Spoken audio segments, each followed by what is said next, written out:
이놈의 독수리가 또 약초를 왜 이토록 나를 괴롭히는 것이냐? 벽운 스님의 절규가 설악산 깊은 계곡에 메아리 쳤습니다. 거대한 독수리가 벼락처럼 내려와 스님이 정성스럽게 말리던 귀한 약초 뭉치를 낚아채 간 것이었죠. 제발 왜 이러는 것이냐? 스님은 주먹을 불끈 쥐었습니다. 하지만 곧 자신의 분노에 놀라며 손을 풀었어요. 내가 지금 무슨 생각을 하고 있는가? 천황은 암자 바위 위에 당당히 앉아 스님을 노려보며 그 약초들을 찢어발겼습니다. 마치 어서 이곳을 떠나라고 명령하는 것처럼 위협적인 자세를 취했죠. 좋다. 이 암자는 이제 내 것이다. 50년 수행의 모든 인내심이 무너져 내린 벽우는 마침내 짐을 꾸려 이곳을 떠나기로 결심했습니다. 과연 이 독수리는 왜 자비로운 스님을 이토록 괴롭히는 것일까요? 그리고 스님이 발견하게 될 충격적인 진실은 무엇일까요? 탐욕과 해탈, 그리고 가장 깊은 자비의 의미를 그린 감동적인 이야기가 지금 시작됩니다. 강원도 설악산 깊은 계곡, 인적이 드문 곳에 자리 잡은 공명암에서는 이른 새벽부터 목탁 소리가 울려 퍼지고 있었습니다. 벽운 스님이 50년 넘게 지켜온 새벽 예불 시간이었죠. 78세의 고령에도 불구하고 벽운의 목소리는 여전히 맑고 깊었습니다. 나무 아미타불 관세음보살. 암자 주변은 천길 낭떠러지와 울창한 원시림으로 둘러싸여 있어 속세의 소음이 전혀 들리지 않았습니다. 오직 바람이 소나무 가지를 흔드는 소리와 계곡물이 바위를 타고 흘러내리는 소리만이 고요함을 깨뜨릴 뿐이었죠. 벽우는 이 고요함 속에서 자신의 마음을 들여다보며 매일같이 정진했습니다. 일체유심조. 모든 것은 마음이 만들어내는 것이로구나. 벽우는 예불을 마치고 법당한 마당으로 나와 깊은 숨을 들이마셨습니다. 산새들이 지저귀는 소리가 천연의 범패처럼 들려왔죠. 하지만 마음 한구석에는 늘 채워지지 않는 무언가가 있었습니다. 50년이 넘는 수행 세월 동안 벽우는 수많은 경전을 외웠고 무수한 밤을 새워가며 참선에 정진했습니다. 하지만 여전히 완전한 해탈의 경지에는 이르지 못했죠. 왜 이리도 마음이 공허한 것일까? 벽우는 종종 자신에게 물어보곤 했습니다. 그때 하늘에서 날카로운 울음소리가 들려왔습니다. 기익. 벽운이 고개를 들어보니 거대한 독수리 한 마리가 암자 위를 선회하고 있었습니다. 날개를 펼쳤을 때의 크기가 거의 2미터는 좋게 되어 보이는 장엄한 모습이었죠. 저 독수리가 이 산의 제왕이로구나. 벽우는 감탄하며 중얼거렸습니다. 독수리의 위풍당당한 모습에 저절로 고개가 숙여졌죠. 천황이라 불러야겠구나. 천황은 수십 년간 이 설악산 일대를 지배해온 늙은 독수리였습니다. 벽운이 이 암자에 머물기 시작한 지 얼마 되지 않아서부터 모습을 보였으니 어쩌면 벽운보다도 더 오래 이곳을 지켰을지도 모를 일이었죠. 처음에는 단순히 아름다운 자연의 한 부분으로 여겼습니다. 하지만 시간이 지나면서 천황의 행동에는 묘한 의도가 있다는 것을 느끼게 되었죠. 천황은 종종 암자 근처를 날카롭게 맴돌며 벽운이 햇볕에 내놓은 약초나 곡물을 낚아채 가곤 했습니다. 아, 또 약초를.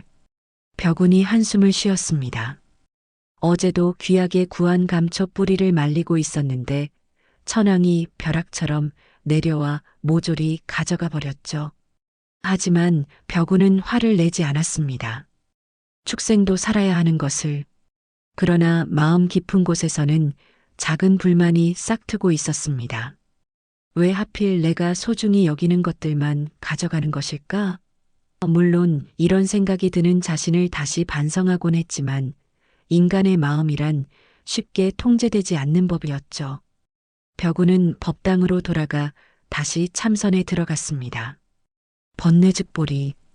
번뇌가 곧 깨달음이라. 하지만 마음은 쉽게 고요해지지 않았습니다. 천황에 대한 생각이 자꾸만 떠올랐죠. 점심 공양을 마치고 벽우는 암자 뒤편 텃밭으로 나갔습니다. 작은 배추와 무 그리고 약초 몇 포기를 기르고 있었죠. 이것들만은 천황이 건드리지 않겠지. 하지만 이런 생각 자체가 이미 집착이라는 것을 벽우는 알고 있었습니다. 집착을 버리라 하였거늘 나는 아직도. 벽우는 쓸쓸히 미소 지었습니다. 50년 넘는 수행에도 불구하고 여전히 마음 한구석에는 미세한 욕심들이 숨어 있었죠. 그것이 바로 벽운을 괴롭히는 공허함의 정체였을지도 모릅니다. 해가 기울어 가자 천황이 다시 나타났습니다. 이번에는 암자 앞 바위 위에 당당히 앉아 벽운을 내려다보았죠. 그 눈빛에는 묘한 지혜가 담겨 있는 것 같았습니다. 무엇을 말하고자 하는 것일까? 벽운은 천황을 바라보며 궁금해했습니다. 저녁 예불을 마치고 벽운은 마지막으로 하늘을 올려다보았습니다. 천황은 이미 어디론가 사라진 후였죠. 내일은 또 무엇을 가져갈 것인가? 벽운은 작은 한숨과 함께 법당 문을 닫았습니다. 다음 날 새벽 벽운은 평소보다 일찍 잠에서 깨어났습니다. 무언가 불길한 예감이 들었기 때문이었죠. 서둘러 법당으로 나가보니 과연 그 예감이 적중했습니다. 어제 밤새 정성스럽게 우린 약재들이 모두 흩어져 있었거든요. 이게 무슨... 벽우는 당황했습니다. 마당 한복판에는 천황의 발톱 자국이 선명하게 남아 있었죠. 귀한 인사물인 물이 든 항아리는 넘어져 있었고 그 안의 약재들은 온데간데 없이 사라져 있었습니다. 천황이 이런 일을... 벽운의 목소리에는 처음으로 분노의 기색이 스며들었습니다. 인삼은 병든 마을 사람을 위해 특별히 구한 것이었거든요. 산삼이 귀한 이 시대에 그것을 구하기 위해 벽운은 며칠을 산속을 헤맸었죠. 부처님께서 말씀하시기를 분노는 마음을 어둡게 한다 하셨거늘. 벽운은 스스로를 달래려 했지만 쉽지 않았습니다. 50년 넘는 수행 중에도 이토록 격한 감정을 느껴본 적은 거의 없었거든요. 그때 하늘에서 익숙한 울음소리가 들려왔습니다. 기익. 천황이 나타난 것이었죠. 하지만 이번에는 평소와 달리 암자 바로 위에서 낮게 선회하며 마치 벽운을 조롱하는 듯한 울음을 내었습니다. 왜 이러는 것이냐? 벽운이 하늘을 올려다보며 중얼거렸습니다. 천황의 행동에는 분명 어떤 의도가 있어 보였거든요. 단순한 약탈이 아닌 마치 벽운을 시험하는 듯한 느낌이었죠. 오전 내내 벽운은 마음을 가라앉히려 애썼습니다. 진실로 모든 것이 무상한 것, 집착할 것이 무엇이 있으랴. 하지만 마음 한구석의 분노는 쉽게 가라앉지 않았죠. 점심 즈음 벽운은 새로운 약초를 구하기 위해 산으로 나섰습니다. 깊은 계곡을 따라 한참을 올라가니 귀한 도라지와 더덕이 자생하고 있는 곳을 발견했죠. 이것들만이라도... 벽운은 조심스럽게 약초를 캐기 시작했습니다. 그런데 약초를 다 캐고 돌아서는 순간 등 뒤에서 거센 바람소리가 들려왔습니다. 돌아보니 천황이 벼락처럼 내려와 벽운이 방금 캔 약초 뭉치를 낚아채는 것이었죠. 아! 벽운이 소리쳤지만 이미 늦었습니다. 천황은 약초를 발톱에 움켜쥔 채 유유히 하늘로 날아올라갔거든요. 그것도 모자라 암자 앞 바위 위에 앉아 벽운을 노려보며 그 약초들을 찢어발기기 시작했습니다. 왜 이러는 것이냐? 벽운의 목소리가 계곡에 메아리 쳤습니다. 50년 수행에도 불구하고 이토록 격한 감정이 치솟아 오르는 것을 억누를 수 없었죠. 천황은 벽운의 분노를 비웃기라도 하듯 날개를 펴고 위협적인 자세를 취했습니다. 그 날카로운 부리와 발톱이 햇빛에 번뜩였죠. 마치 감히 나에게 대들려 하느냐고 말하는 것 같았습니다. 짐승 주제에 벽우는 주먹을 불끈 쥐었습니다. 하지만 곧 자신의 모습에 놀라 손을 풀었죠. 내가 지금 무슨 생각을 하고 있는 것인가. 그날 저녁 벽우는 좀처럼 잠들 수 없었습니다. 천황의 도발적인 행동이 계속해서 머릿속을 떠나지 않았거든요. 분명 저 독수리에게는 어떤 뜻이 있을 것이다. 하지만 그것이 무엇인지, 상대방이 나를 괴롭히는 것은 내 마음의 업장을 씻어주는 것. 벽우는 경전의 가르침을 떠올리며 스스로를 달래려 했습니다. 하지만 감정은 쉽게 따라주지 않았죠. 새벽이 되어서야 겨우 잠이 들었는데 꿈속에서도 천황이 나타나 벽운을 괴롭혔습니다. 그것은 단순한 악몽이 아니라 어떤 메시지를 담고 있는 것 같았죠. 하지만 그 의미를 해석할 수는 없었습니다. 무엇을 말하고자 하는 것일까? 벽운은 새벽 예불을 드리며 계속 고민했습니다. 천황의 행동에는 분명 깊은 뜻이 있어 보였거든요. 그날부터 천황의 괴롭힘은 더욱 심해졌습니다. 벽운이 소중히 여기는 것이라면 무엇이든 가져가거나 망가뜨렸죠. 하지만 이상하게도 벽운의 생명을 직접 위협하지는 않았습니다. 이것은 시험인가 아니면 벽운은 점점 혼란스러워졌습니다. 50년 수행에도 이런 경험은 처음이었거든요. 천황의 진정한 의도를 알 수 없어 답답하기만 했죠.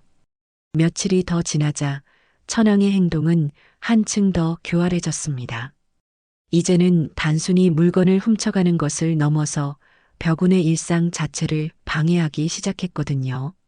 새벽 예불 시간에 법당 지붕 위에서 시끄럽게 울어댔고 참선 중에는 창문을 발톱으로 긁어대며 집중을 방해했습니다. 이것은 도가 지나치다. 벽운은 마침내 참을 수 없다는 표정을 지었습니다. 하지만 곧 자신의 분노에 놀라 손바닥으로 입을 막았죠. 내가 지금 무슨 말을 하고 있는가. 어느 날 오후 벽운은 마을에서 가져온 마지막 쌀 한 대박을 햇볕에 말리고 있었습니다. 겨울을 나기 위해 아껴둔 소중한 양식이었죠. 그런데 천황이 나타나더니 그 쌀을 모조리 바닥에 쏟아버리고 발로 짓밟아 버렸습니다. 벽운이 급히 달려갔지만 이미 늦었습니다. 소중한 쌀알들이 흙과 섞여 먹을 수 없게 되어버렸거든요. 이제 겨울을 어떻게 나라는 말인가. 천황은 벽운의 절망스러운 표정을 보며 만족스럽다는 듯 고개를 끄덕였습니다. 그리고는 암자 앞 가장 높은 바위 위에 올라가 벽운을 내려다보며 위협적으로 울부짖었죠. 기익, 기익, 너는 나를 여기서 쫓아내려는 것이냐? 벽운이 떨리는 목소리로 물었습니다. 그동안의 모든 행동을 돌이켜보니 천황의 의도가 분명해 보였거든요. 마치 벽운을 이 암자에서 몰아내려는 것 같았습니다. 천황은 대답 대신 더욱 위협적인 자세를 취했습니다. 날개를 활짝 펴고 부리를 벽운 쪽으로 향한 채 날카로운 울음을 계속 내었죠. 그 모습이 마치 그렇다, 어서 이곳을 떠나라고 말하는 것 같았습니다. 왜 나를 이토록 괴롭히는 것이냐? 벽운의 목소리에는 분노와 절망이 뒤섞여 있었습니다. 50년 넘게 이곳에서 평화롭게 수행해온 모든 것이 한순간에 무너져 내리는 기분이었거든요. 그날 밤 벽운은 오랫동안 잠들지 못했습니다. 천황의 괴롭힘이 계속되면 정말로 이곳을 떠나야 할지도 모른다는 생각이 들었거든요. 하지만 이 나이에 어디로 간단 말인가. 새벽이 되자 벽운은 평소보다 일찍 일어나 법당으로 향했습니다. 마음을 가다듬고 부처님께 기도를 올리고 싶었거든요. 나무아미타불. 이 어리석은 중생에게 지혜를 주소서. 그런데 법당 문을 열어보니 놀라운 광경이 벽운을 기다리고 있었습니다. 천황이 법당 안에 들어와 있었거든요. 불상 앞에 당당히 앉아서 마치 자신이 이 절의 주인인 양 행동하고 있었습니다. 감히 법당에까지. 벽우는 격분했습니다. 아무리 짐승이라지만 부처님을 모신 성스러운 공간을 더럽히다니 이것은 참을 수 없는 일이었죠. 벽운이 천왕을 쫓아내려고 다가가자 천왕은 갑자기 날카로운 울음을 내며 벽운을 향해 덤벼들었습니다. 날카로운 발톱이 벽운의 승복 자락을 찢어버렸죠. 벽운이 뒤로 물러섰습니다. 천왕의 공격은 실제로 벽운을 다치게 하려는 것이 아니라 위협하려는 것 같았지만 그래도 충분히 무서웠거든요. 천왕은 벽운이 물러서자 다시 불상 앞으로 돌아가 앉았습니다. 그리고는 벽운을 똑바로 바라보며 마치 이곳은 이제 내 것이다라고 선언하는 듯한 자세를 취했죠. 그래, 그렇게 나오는 것이냐? 벽운은 마침내 한계점에 도달했습니다. 50년 수행의 모든 인내심이 무너져 내렸거든요. 좋다. 이 암자는 이제 내 것이다. 벽운은 돌아서서 자신의 처소로 향했습니다. 간단한 짐을 꾸려 이곳을 떠날 생각이었죠. 더 이상은 참을 수 없다. 다른 곳에서 수행하는 것이 나을 것이다.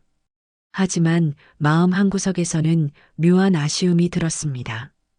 50년 넘게 정들었던 이곳을 떠난다는 것이 쉽지 않았거든요. 하지만 어쩔 수 없다. 저 독수리와는 함께 살 수 없다.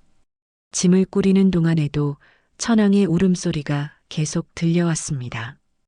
이번에는 승리감에 찬 울음 같았죠.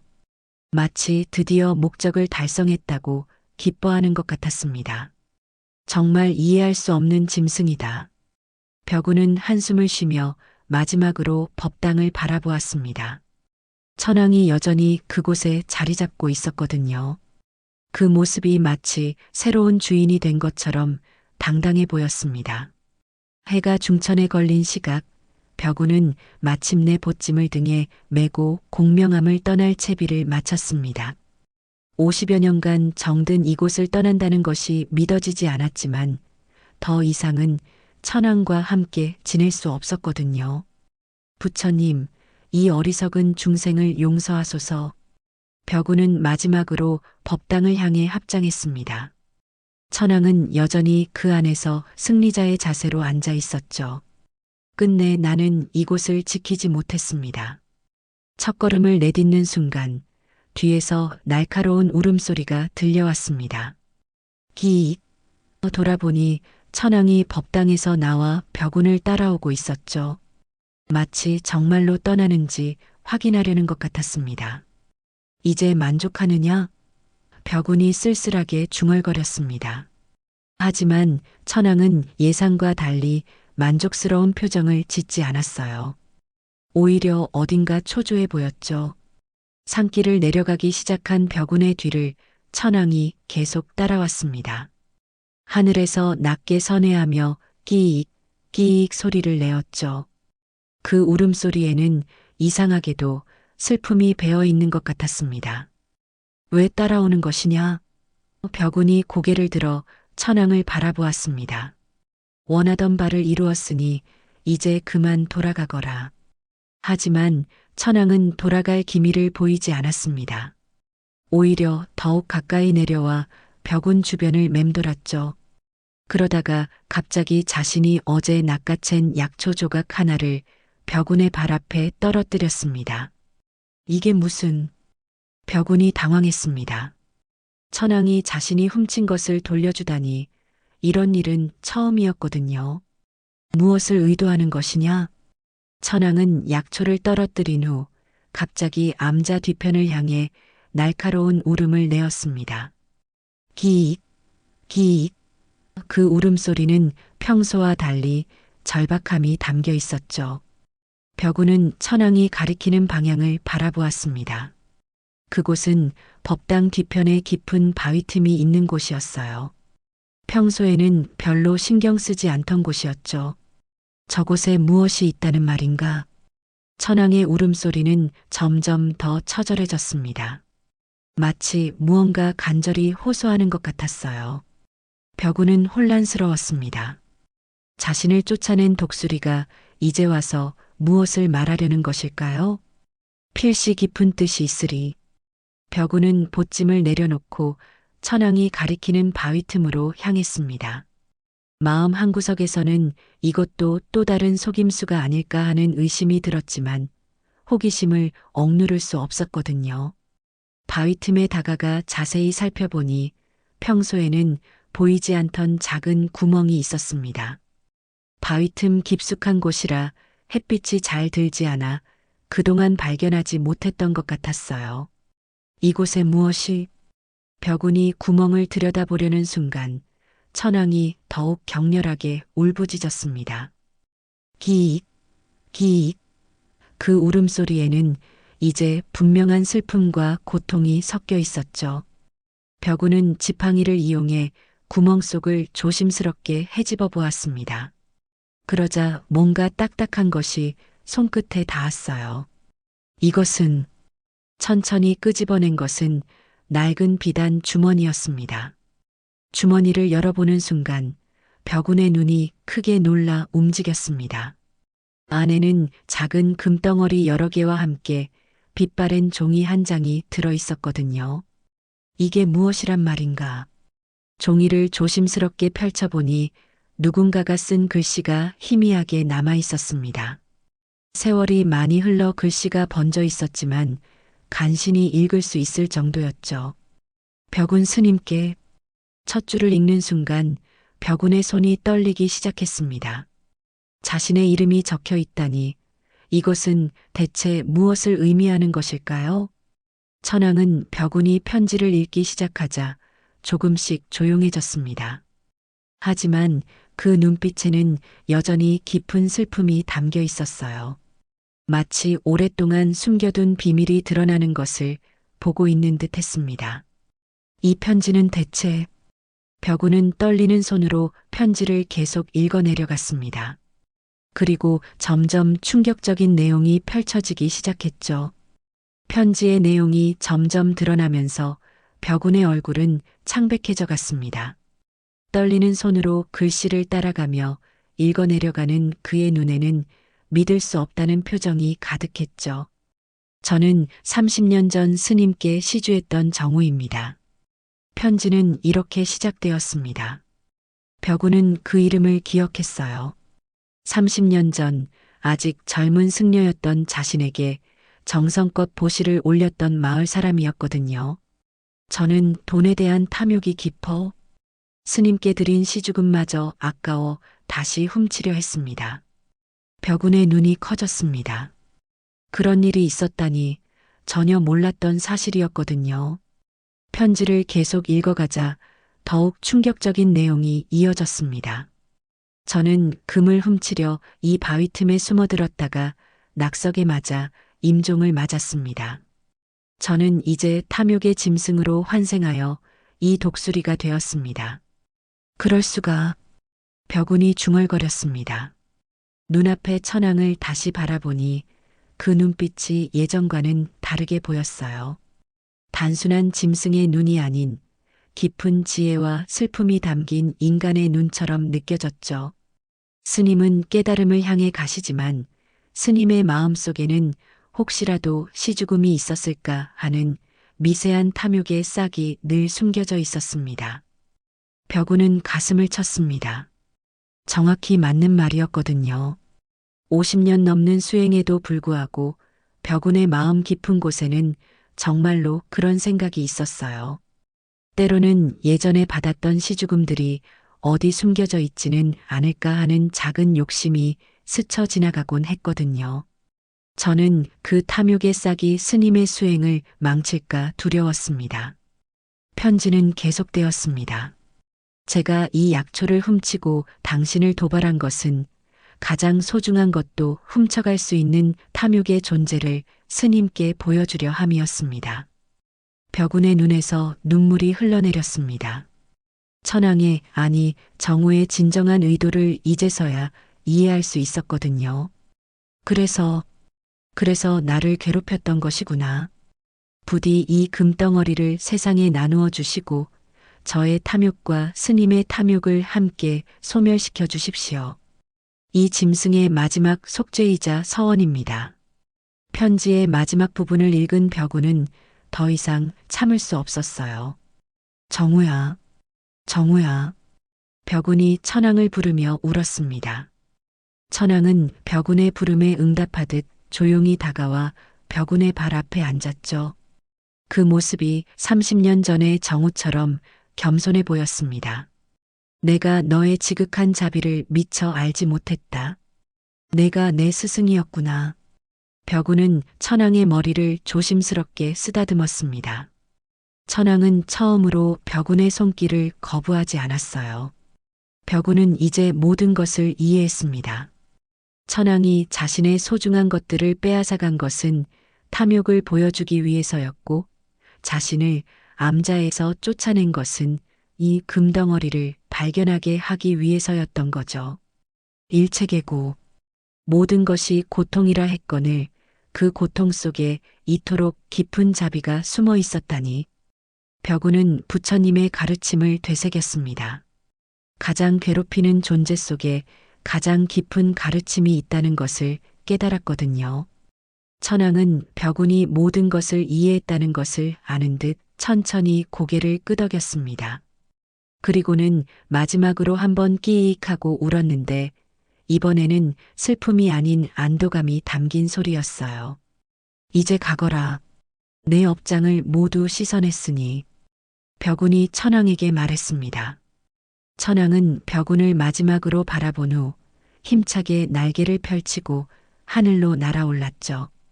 벽운은 금덩어리들을 모두 주머니에서 꺼냈습니다. 상당한 분량이었어요. 이것들을 팔면 마을의 가난한 사람들을 많이 도울 수 있을 것 같았죠. 정우의 마지막 서원을 이루어 주어야 한다. 하늘을 올려다보니 천왕이 점점 작아져 가고 있었습니다. 구름 속으로 사라져가는 그 모습을 보며 벽우는 깊은 깨달음을 얻었어요. 탐욕즉보리. 탐욕이 곧 깨달음이로구나. 그동안 벽운을 괴롭혔던 마음의 공허함이 사라졌습니다. 진정한 수행은 혼자만의 해탈이 아니라 모든 중생과 함께하는 것임을 깨달았거든요. 천왕이, 아니 정우가 마지막으로 가르쳐 준 것이었죠. 왕이 구름 속으로 완전히 사라진 후 벽우는 오랫동안 그 자리에서 움직이지 못했습니다. 30년 전의 기억들이 파노라마처럼 스쳐 지나갔거든요. 젊은 정우가 정성스럽게 보시를 올리던 모습, 그리고 어느 날 갑자기 사라져버린 일들이 모두 떠올랐죠.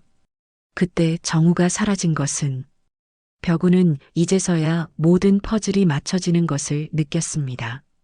정우가 갑자기 마을에서 자취를 감춘 것도 그 후로 이상한 일들이 계속 일어난 것도 모두 이유가 있었던 거예요. 벽우는 금덩어리들을 다시 한번 자세히 살펴보았습니다. 순금으로 보이는 작은 덩어리들이 7개나 있었어요. 당시로서는 엄청난 재물이었죠. 이것들을 보고 정우의 마음에 탐욕이 일었구나. 탐욕은 모든 고통의 근원이라 하셨거늘. 벽우는 부처님의 가르침을 되새겼습니다. 하지만 이제는 그 가르침을 단순히 머리로 이해하는 것이 아니라 가슴 깊이 느낄 수 있었어요. 정우의 희생을 통해 직접 체험했기 때문이었죠. 벽우는 천천히 금덩어리들을 비단 주머니에 다시 넣었습니다. 이것들은 이제 정우의 마지막 서원을 이루기 위한 도구가 될 것이었어요. 가난한 이들을 위해 써야 한다. 암자로 돌아가는 길에 벽운의 마음은 한결 가벼웠습니다. 50년 넘게 짊어지고 있던 무거운 짐을 내려놓은 기분이었거든요. 그 짐이 바로 자신도 모르게 품고 있던 미세한 탐욕이었다는 것을 이제 깨달았죠. 무소유. 진정 아무것도 소유하지 않는 것이로구나. 벽우는 걸음걸음마다 깨달음을 느꼈습니다. 그동안 자신이 아무것도 갖지 않는다고 생각했지만 사실은 온갖 작은 욕심들을 품고 있었던 거예요. 공명함에 도착하자 모든 것이 예전과 같았습니다. 법당도 마당도 그리고 자신의 처소도 아무것도 변하지 않았어요. 하지만 벽운의 마음만큼은 완전히 달라져 있었죠. 이제야 진정한 수행이 시작되는구나. 벽운은 법당에 들어가 부처님께 깊은 절을 올렸습니다. 부처님, 이 어리석은 중생에게 큰 가르침을 내려주셨습니다. 그날 밤 벽운의 꿈에 부처님이 나타나셨습니다. 자비로운 미소를 띤 부처님께서 천천히 입을 여셨어요. 선남자여, 이제야 진정한 자비가 무엇인지 깨달았느냐? 예, 부처님. 꿈속의 벽운이 대답했습니다. 자비는 크고 작음이 없으며 구원은 구원받는 자와 구원하는 자 모두를 자유롭게 하는 것임을 깨달았습니다. 부처님께서 고개를 끄덕이셨습니다. 가장 괴롭히는 존재가 가장 큰 스승이 될 수 있느니라. 정우는 자신의 업장을 씻기 위해 그대를 괴롭혔지만 실은 그대의 업장을 씻어준 것이니라. 모든 중생이 부처라 하셨거늘 이제서야 그 뜻을 알겠습니다. 벽운은 눈물을 흘리며 말했습니다. 부처님의 음성이 점점 멀어져 갔습니다. 이제 그대가 해야 할 일을 아느냐? 예, 부처님. 정우의 서원을 이루고 모든 중생에게 자비를 베풀겠습니다. 꿈에서 깨어난 벽운은 새벽 공기가 얼마나 맑은지 새삼 느꼈습니다. 마음의 구름이 걷히니 모든 것이 더욱 선명하게 보였거든요. 이제 진정한 수행자가 되었구나. 예불을 마친 후 벽운은 금덩어리들을 가지고 마을로 내려갔습니다. 이것들을 돈으로 바꿔 가난한 사람들을 도와야 했거든요. 정우의 마지막 서원을 이루기 위해서였죠. 마을 사람들은 갑자기 나타난 벽운을 보고 놀랐습니다. 평소에는 거의 내려오지 않던 분이었거든요. 스님, 무슨 일로 이렇게 여러분들을 돕기 위해 왔습니다. 벽운은 환한 미소를 지었습니다. 그 미소에는 이전과는 다른 깊은 자비가 담겨 있었어요. 정우의 희생으로 얻은 진정한 깨달음이 빛나고 있었죠. 마을에서 금덩어리를 돈으로 바꾼 벽운은 놀라운 사실을 발견했습니다. 그 금의 양이 생각보다 훨씬 많았던 거예요. 마을의 모든 가난한 가정을 도울 수 있을 정도였죠. 정우가 이토록 많은 것을 남겨두었다니. 가장 먼저 벽운이 찾아간 곳은 홀어머니 김씨댁이었습니다. 병든 아들을 돌보며 하루하루 겨우 연명하고 있던 집이었거든요. 어머니, 이것으로 아이의 병을 고치세요. 김씨는 벽운이 건네는 돈을 보고 놀라 손사래를 쳤습니다. 스님, 이런 큰 돈을 저희가 어떻게 받을 수 있겠습니까? 하지만 벽운은 웃으며 고개를 저었어요. 이것은 제 것이 아닙니다. 한 보살의 마지막 서원이니 받으셔야 해요. 다음으로 찾아간 곳은 노인 혼자 사는 박씨댁이었습니다. 지붕이 무너져 비가 새는 집에서 춥게 지내고 있었거든요. 할아버지, 이것으로 집을 고치세요. 박씨도 처음에는 거절했지만 벽운의 간곡한 부탁에 결국 받아들였어요. 하루 종일 마을을 돌아다니며 도움이 필요한 집집마다 찾아간 벽운. 과부댁, 고아들, 병든 사람들. 정우의 금은 정말로 많은 사람들에게 희망이 되었어요. 이것이 바로 보시바라밀이로구나. 마을 사람들은 벽운의 변화에 놀라워했습니다. 평소에도 자비로우셨지만 이번에는 뭔가 다른 광채가 나고 있었거든요. 스님, 무슨 일이 있으셨습니까? 한 마을 사람이 물었어요. 한 보살의 가르침을 받았습니다. 벽운은 정우의 이야기를 들려주었어요. 물론 독수리였다는 부분은 빼고 30년 전에 세상을 떠난 시주자가 마지막으로 남긴 뜻을 이루어 드리는 것이라고 설명했죠. 마을 사람들은 감동했습니다. 그분이 정말 대단한 분이셨군요. 스님 덕분에 그분의 뜻이 이어지는군요. 사람들의 눈에는 눈물이 맺혔어요. 해가 저물어 가자 벽우는 마을 한복판에 사람들을 모았습니다. 마지막으로 전하고 싶은 말이 있었거든요. 여러분, 오늘 여러분이 받은 것은 단순한 돈이 아닙니다. 이것은 한 사람의 참회와 서원이 담긴 것입니다.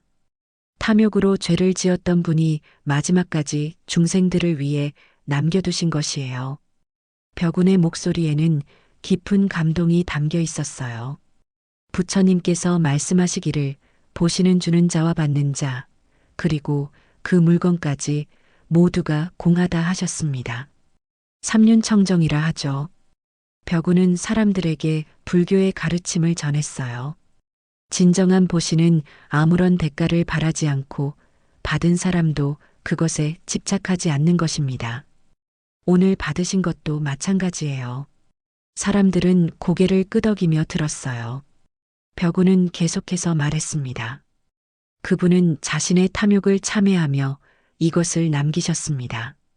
여러분도 이것을 받음으로써 탐욕을 멀리하고 서로 도우며 살아가시길 바랍니다. 마을 사람들은 깊이 감동했습니다. 스님의 말씀을 새겨들어 서로 도우며 살겠습니다. 그분의 뜻을 이어가겠습니다. 진심 어린 약속들이 이어졌어요. 그날 밤 암자로 돌아온 벽우는 마음이 한없이 평화로웠습니다. 정우의 서원을 이루었다는 기쁨과 함께 자신도 진정한 깨달음에 한 걸음 더 가까워졌다는 것을 느꼈거든요. 하늘을 올려다보니 별들이 유난히 밝게 빛나고 있었습니다. 그 중에서도 특별히 밝은 별 하나가 눈에 띄었어요. 정우야, 이제 편안히 쉬어라. 벽우는 그 별을 향해 합장했어요. 자비심은 전해지는 것이로구나. 벽우는 깊은 깨달음을 얻었습니다. 정우의 자비가 자신을 거쳐 마을 사람들에게 전해졌고 그것이 또 다른 자비를 낳을 것이라는 확신이 들었거든요. 그날 밤부터 벽운의 수행은 완전히 달라졌습니다. 혼자만의 해탈을 추구하던 예전과는 달리 모든 중생의 행복을 위한 수행으로 바뀌었어요. 이것이야말로 대승불교의 참된 정신이었죠. 그로부터 1년이 흘렀습니다. 벽운의 삶은 완전히 새로워져 있었어요. 더 이상 암자에만 틀어박혀 있지 않고 정기적으로 마을을 찾아가 사람들을 도왔죠.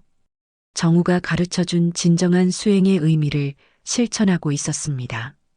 마을 사람들도 많이 달라져 있었어요. 정우의 보시로 받은 도움을 서로 나누며 살아가고 있었거든요. 김 씨의 아들은 병이 완전히 나았고 박 씨의 집도 새롭게 지어져 있었어요. 무엇보다 마을 전체에 서로를 돕는 따뜻한 분위기가 자리 잡았죠. 스님, 오늘도 오셨군요. 마을 사람들은 벽운을 가족처럼 반겼습니다. 벽운도 환한 미소로 응답했어요. 여러분이 건강하신 모습을 보는 것이 저에게는 최고의 기쁨입니다. 어느 날 벽운은 마을에서 새로운 소식을 들었습니다. 정우의 집터에 작은 절을 짓자는 제안이 나온 것이었어요. 스님, 그분을 기리는 절을 지어 후손들에게도 그 뜻을 전하면 어떨까요? 백운은 깊이 생각해 보았습니다. 좋은 뜻이지만 정우는 아마 그것을 원하지 않을 것입니다. 벽운은 고개를 저었어요. 그분의 진정한 뜻은 모든 중생이 탐욕에서 벗어나 자비롭게 사는 것이니까요. 대신 벽운은 다른 제안을 했습니다. 그분의 집터에는 아이들이 공부할 수 있는 서당을 지으면 어떨까요? 가난한 아이들도 글을 배울 수 있게 말입니다. 마을 사람들은 그 제안에 박수를 쳤어요. 서당 건립이 시작되자 온 마을이 힘을 합쳤습니다. 돈이 있는 사람은 돈을, 힘이 있는 사람은 힘을, 기술이 있는 사람은 기술을 내놓았죠. 이것이 바로 화합의 힘이로구나. 벽운은 감동했어요. 어느 따뜻한 봄날 서당이 완공되었습니다. 마을 사람들이 모두 모여 준공식을 가졌어요. 벽운은 서당 현판에 정우학당이라고 정우의 이름을 새겨 넣었습니다. 이제 정우의 뜻이 영원히 이어질 것입니다. 벽우는 현판을 바라보며 말했어요. 탐욕을 버리고 지혜를 구하라는 그분의 가르침이 아이들에게 전해질 것입니다. 그날 밤 벽우는 오랜만에 정우학당 자리에서 밤을 지새웠습니다. 별을 바라보며 정우와의 인연을 되돌아보았어요. 내가 준 가르침으로 이 모든 것이 가능했다. 갑자기 하늘에서 커다란 그림자가 스쳐 지나갔습니다. 벽운이 고개를 들어보니 거대한 독수리 한 마리가 학당 위를 선회하고 있었어요. 정우야. 벽운의 눈에 눈물이 맺혔습니다. 독수리는 한번 크게 울고는 학당을 향해 고개를 숙였습니다. 마치 인사를 하는 것 같았어요. 그리고는 유유히 하늘 높이 날아올라 달빛 속으로 사라졌죠. 벽우는 확신했습니다. 정우가 자신의 업장을 모두 씻고 더 높은 경지로 올라갔다는 것을요. 무량수불, 무한한 생명의 부처님께서 그를 맞아주셨구나. 몇 년 후 정우학당에서는 많은 아이들이 글을 배우며 자라고 있었습니다. 벽우는 직접 아이들에게 글과 함께 인생의 지혜를 가르쳤어요. 탐욕은 고통의 시작이니 항상 조심해야 한다. 어느 날 한 아이가 물었습니다. 스님, 정우 할아버지는 어떤 분이셨나요? 백우는 미소 지으며 대답했어요. 가장 큰 스승은 가장 가까운 곳에 있다고 가르쳐 주신 분이란다. 벽우는 계속 말했습니다. 때로는 우리를 괴롭히는 사람이 실은 우리를 깨우치려는 보살일 수도 있단다. 그러니 모든 만남에 감사한 마음을 가져야 해. 아이들은 고개를 끄덕이며 들었습니다. 비록 어려운 이야기였지만 벽운의 따뜻한 음성에는 진실이 담겨 있었거든요. 네, 스님. 저희도 정우 할아버지처럼 착한 사람이 될게요. 해가 저물어 가자 벽운은 아이들과 함께 학당 마당에 앉아 저녁 기도를 올렸습니다. 나무아미타불 관세음보살. 아이들의 맑은 목소리가 하늘로 울려 퍼졌어요. 그때 다시 한번 커다란 독수리가 학당 위를 지나갔습니다. 아이들은 신기해하며 하늘을 올려다보았어요. 벽우는 혼자만 알고 있었죠. 그것이 정우의 영혼이 아이들을 축복하러 온 것이므려. 벽우는 마음속으로 정우에게 감사를 전했습니다. 내 덕분에 진정한 수행이 무엇인지 깨달았다. 이제 이 가르침을 끝없이 전해나가겠다. 그날 밤 하늘의 별들이 유난히 밝게 빛났습니다.